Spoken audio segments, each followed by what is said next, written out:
আজকে বাজার থেকে এই মাছটা আনা হয়েছিল। তোমরা কি এই মাছের নাম জানো? জানলে কমেন্ট বক্সে জানিও। মা এই মাছটা খুব ভালো বানায়, কিন্তু আমি কোনোদিনও বানাইনি, আজকে প্রথমবার ট্রাই করলাম। মাছটাতে লবণ হলুদ মাখিয়ে একপাশে রেখে দেব, আর ওদিকে আমি একটা লোহার কড়াই ওভেনে বসিয়ে দিয়েছি গরম করার জন্য। মাছ লোহার কড়াইতে ভাজলে নিচে লেগে যায় না, সেই জন্য আমি সবসময়ই মাছ লোহার কড়াইতেই ভাজি।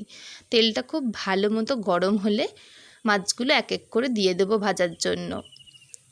মাছগুলোকে উল্টে পাল্টে ভেজে নেবে। আর এদিকে 5 থেকে 6টা কাঁচা লঙ্কা এবং একটা গোটা পেঁয়াজ দিয়ে দিয়েছি মিক্সিং জারে। তবুও মাছগুলো সেই ভেঙেই গেল।